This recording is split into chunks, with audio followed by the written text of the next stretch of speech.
আজকের ভিডিওটা সম্পূর্ণভাবে 15ই আগস্ট অর্থাৎ সানডে যে কর্মসংস্থান পত্রিকা তার ইম্পর্টেন্ট আপডেট সেটার আলোচনার বিষয়। আমরা আজকের যে 15ই আগস্টের কর্মসংস্থান পেপার, সেখানে মূলত যে বিষয়টা উঠে এসেছে সেটা হচ্ছে এসএসসি জিডির এই রিগার্ডিং বক্তব্যটাই বেশি। কারণ তোমরা প্রথমেই দেখতে পাচ্ছ যে কেন্দ্রীয় স্টাফ সিলেকশন কমিশন অর্থাৎ এসএসসির মাধ্যমে যে জিডি আর কি, এসএসসি জিডির বিজ্ঞপ্তি বেরোবে সেপ্টেম্বরে এবং পরীক্ষা হবে জানুয়ারি থেকে মার্চের মধ্যে। ফলে যারা দীর্ঘদিন ধরেই এসএসসি জিডির জন্য প্রিপারেশন নিচ্ছ বা গত বছরের জিডিতে ফাইনালে নাম আসেনি, তারা কিন্তু এই পরীক্ষার জন্য সুযোগ পাচ্ছ। অর্থাৎ 8 যে কেন্দ্রীয় বাহিনী এসএসসি জিডির আন্ডারে, সেখানে প্রায় 1 লাখ কনস্টেবল এবং রাইফেলম্যান নেওয়া হবে। ফলে এসএসসি জিডির জন্য একটা সুখবর এখানে পাওয়া গেল। এছাড়া আইবিপিএস যে ক্লার্ক, যেটা আগেই প্রকাশ হয়েছিল স্টেট ব্যাংকের 1538টি।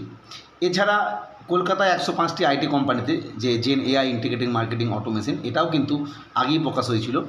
ইন্ডিয়ান অয়েলে 433 অ্যাপ্রেন্টিস এবং 9 মাসে ট্রেনিং দিয়ে এজেন্টিক এআই ইন্টিগ্রেটেড ডিজিটাল মার্কেটিংয়ে প্রায় 55,000 মতো চাকরি, এটা কিন্তু আগেই প্রকাশিত হয়েছিল। মূলত মেন খবর যেটা আজকে এসএসসি জিডি, যার সুখবর এটাই যে সেপ্টেম্বরে নোটিফিকেশান আসছে এবং পরবর্তী ক্ষেত্রে পরের বছরে আর কি 27-এর দিকে পরীক্ষা হবে।